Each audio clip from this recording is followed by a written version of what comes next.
Okay, you guys. So all I use to make my gravy is olive oil. I have a cup of olive oil. I usually use butter, but I use an olive oil, you know, for cholesterol reasons. A half a cup of flour and some homemade chicken broth. I'm using homemade chicken broth, but you can use store-bought chicken broth. Nothing wrong with that.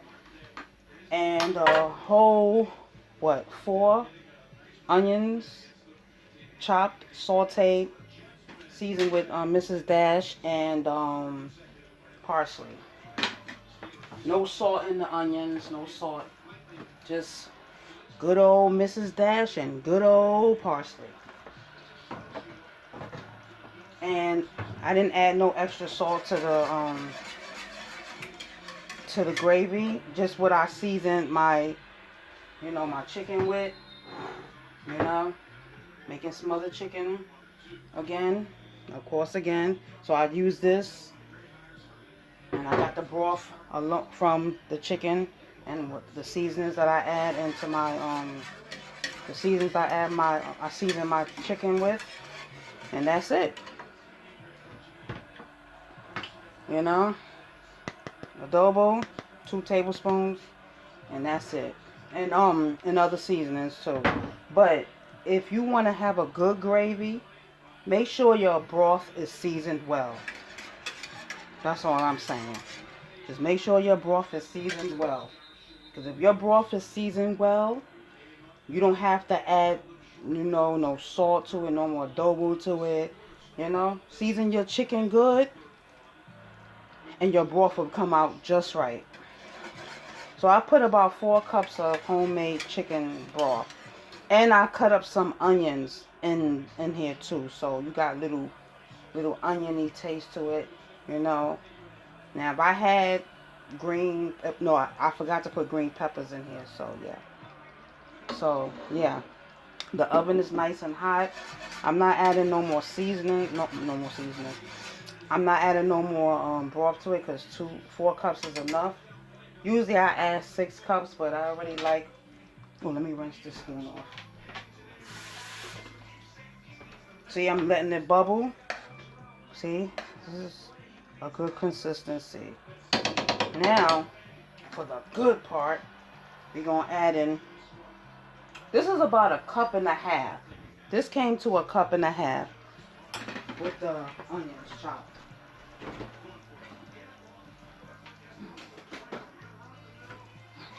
Let me show y'all.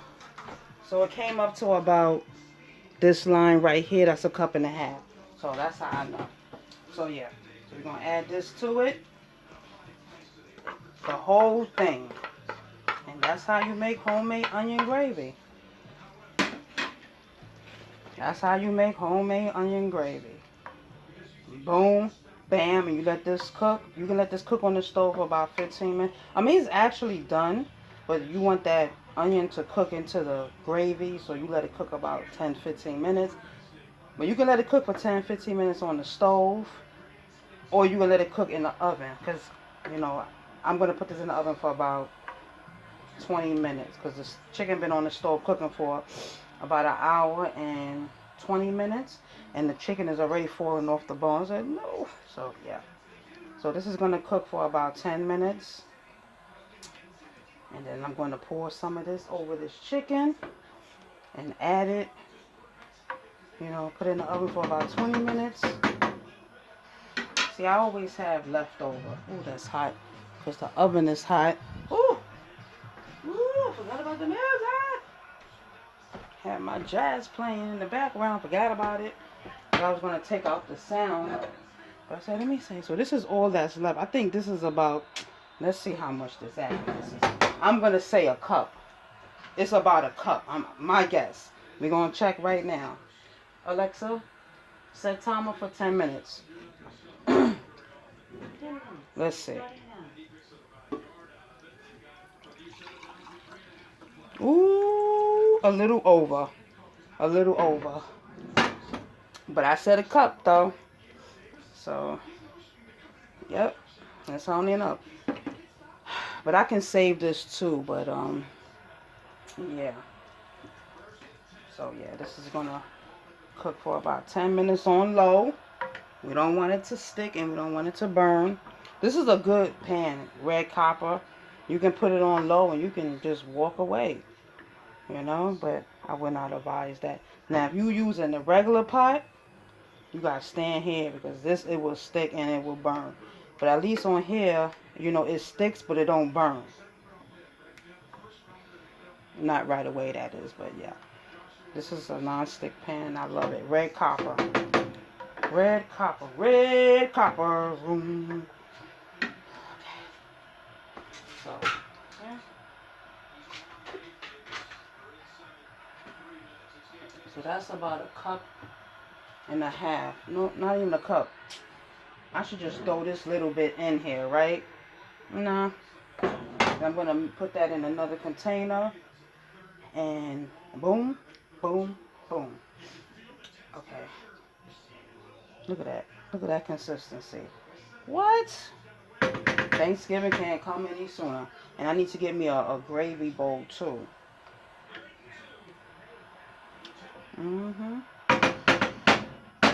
All right, y'all.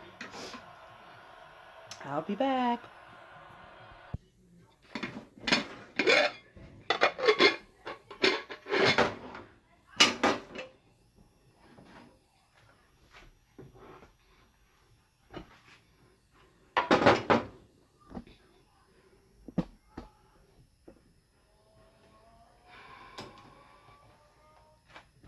So I let it sit for 15 minutes. Simmer for 15 minutes. Okay. There we go. Ooh. Oh, that's what I forgot to make, the biscuits. Oh, can't remember everything. I wanted to make some biscuits with this, but it's all right. Another time. Another time. All right, y'all. So this goes in the oven for another maybe 20 minutes in the oven. Yep. Because everything is basically done. I'm just letting the chicken and the gravy, marry together. How you say it? Marinate.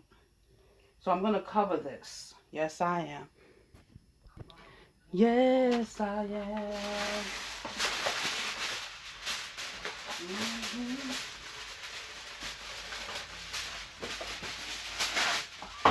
I should have put the whole gravy in here.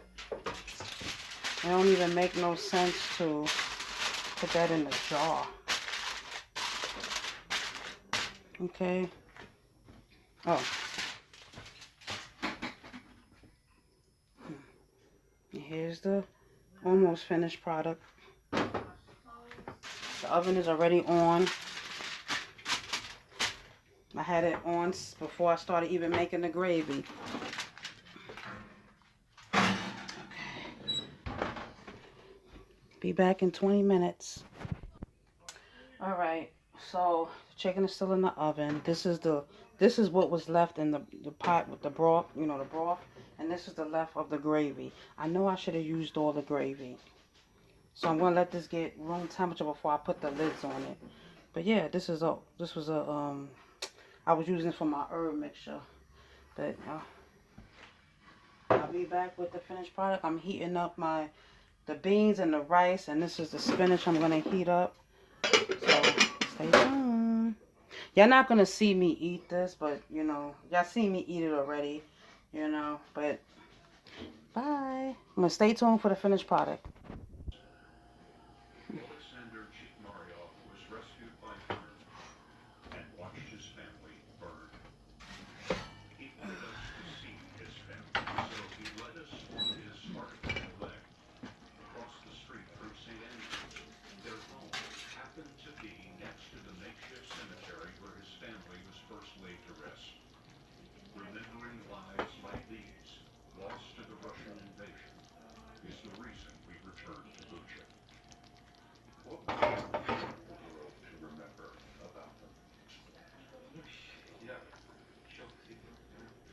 Thanks for watching.